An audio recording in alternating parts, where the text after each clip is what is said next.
travel because I enjoy meeting people, especially if their way of life is different from my own. Some people might consider some of the places I visit to be too dangerous.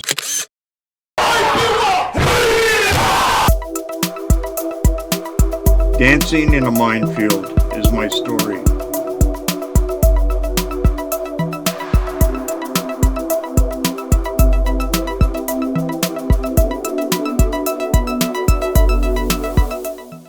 I was walking into an Afghan village guarded by a few men carrying submachine guns. I was carrying a large video camera that some might mistake for a lethal weapon. How are they going to respond to a foreigner taking photographs? It wouldn't take long to find out.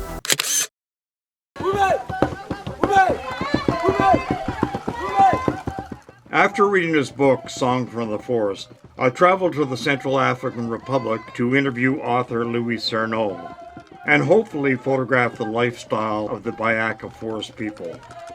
With travel advisories warning about unstable security conditions and violent crime, I wondered about my chances of success. In the morning when I awoke, the first sign of life I noticed was the movement of animals. Nomadic households generally raise sheep and goats.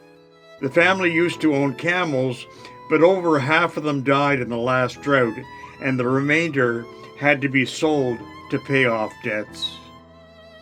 Although the region was designated off limits for security reasons, I was looking forward to getting to know this nomadic family.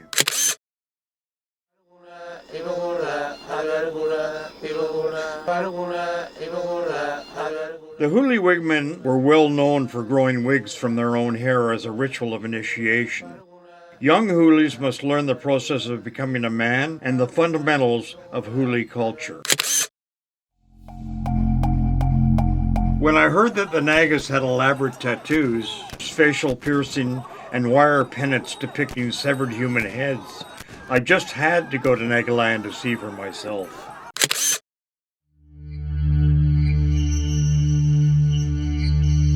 First thing I noticed on entering the Himba village was a young girl spinning a shell on a string. She had 2 plaits of braided hair. But when ready to marry, those locks will be braided towards the back of her head, allowing potential suitors to see her face. As I photographed a Himba woman tending to the grooming needs of another, I was well aware that the Himba were known for their red matted braids. As water was scarce, they used a mixture of pastes on both their hair and bodies. I was curious about learning more about their beauty secrets.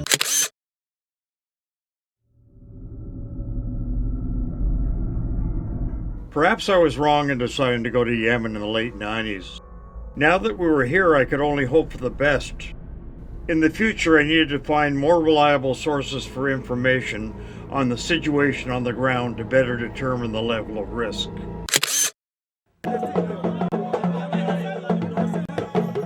Voodoo is the least understood and most demonized religion in the world. Its customs, legends, and theology are not written down, and solid factual information is almost non-existent. This ceremony ends with where masqueraders assemble on the market square and begin a whirling dance.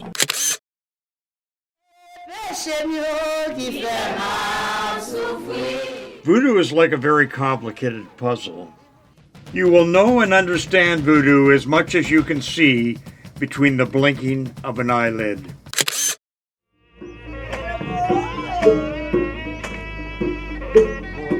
One story regarding the origin of the puppet revolved around a widow, lonely after the death of her husband. She made a wooden image of him, and whenever she felt lonely, hired a puppeteer storyteller to make the puppet dance and communicate with the soul of her husband.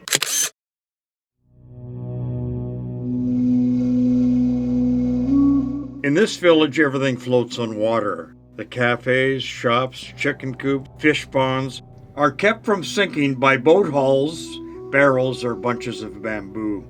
I found a homestay with a very friendly family who allowed me to photograph their home life. I was told that many of the ethnic Vietnamese that live here are considered illegal immigrants. They have no choice but to live on the water.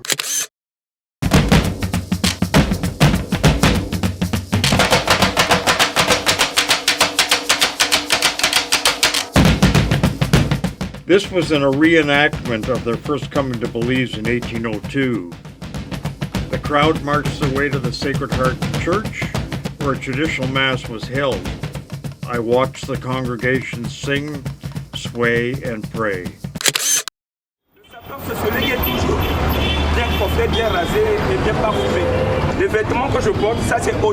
The sappers hung out every Sunday evening at Chez Duguay in the west end of Brazzaville.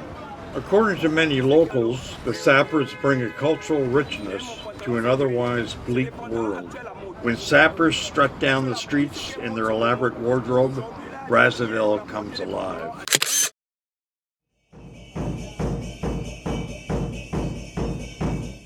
Chinese authorities portray the minorities as happy, smiling, and content, in keeping with the positive image they wish to convey to foreigners. But was that portrayal the whole story?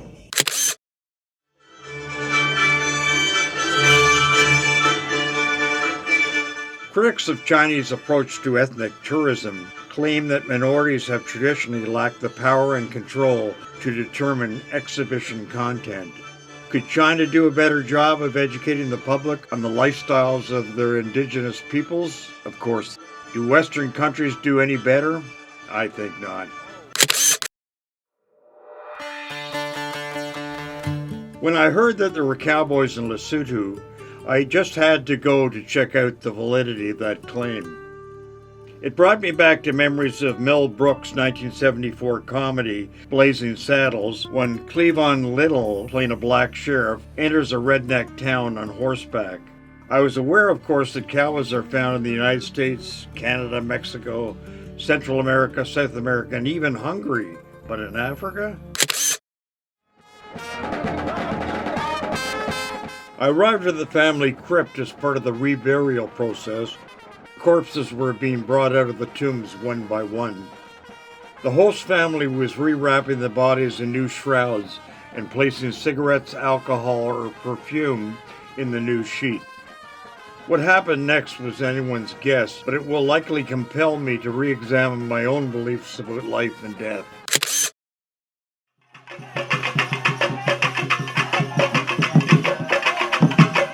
The dancer wore a mask that was decorated with hair and was completely covered with large pieces of cloth wrapped around his legs, arms, and body, so that nothing can be seen other than the fingers and the toes.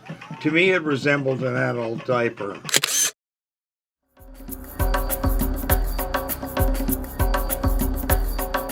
Many Bedouins have been forced to relocate and move into permanent settlements. With high unemployment, many Bedouins are turning towards tourism for an income, and I joined this family with this in mind.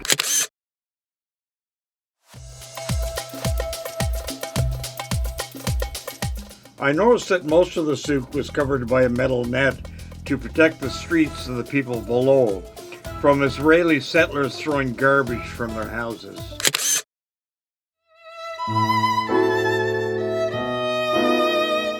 I was somewhat concerned how people would react to my camera, so I decided to shoot everything from a distance using the telephoto lens. Whenever I got a negative reaction, I immediately apologized and moved on.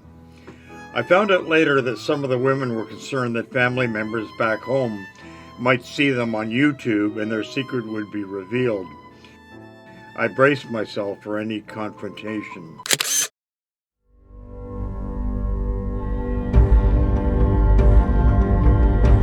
From a small airfield, we flew to an undisclosed location somewhere in the middle of the Oriente. Despite our guide Miguel's best efforts, he hadn't been able to convince the pilot to actually bring us to Canis. To our surprise, we had to walk through rugged jungle, finally arriving at the village of Canos 10 hours later. What other surprises lay ahead?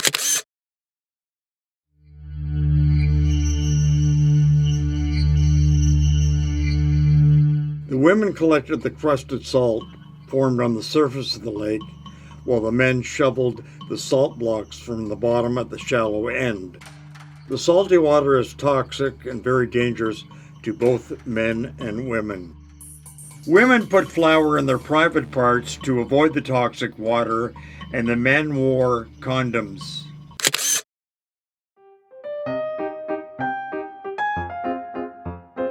Thimphu is apparently the world's only capital without traffic lights. A set was installed a few years back, but residents complained that it was too impersonal, which is why white-gloved police officers continue to direct the traffic as if they were ballet dancers.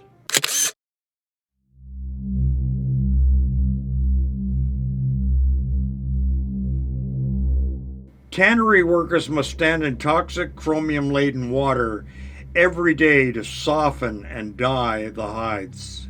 Prolonged chrome exposure and lax disposal of waste tannery water can cause serious health and environmental problems. Workers in close contact with chromium can suffer from immune system and respiratory problems. It was a glimpse into a world I couldn't possibly understand.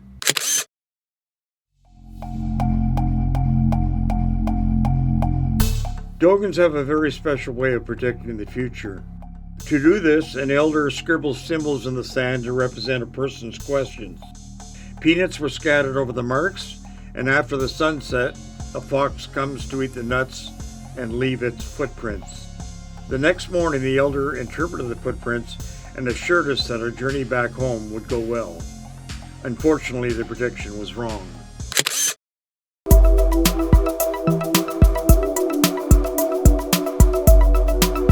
Nowadays, today, young kids are not too much in technology. iPhones, iPads. We're trying to get young kids out of that because that's interfering with what you're trying to teach, because knowledge and culture is a very important thing that we must hold on still. Once you let it go, it's going to be hard for you to pick up all the pieces. Powerful movements, strong sounds, and vivid expressions are iconic of Haka. Performers would aim to psychologically intimidate their opponent with dilated eyes and protruding tongues. Dancing in a Minefield is my story. Thanks for watching, and thank you for your consideration.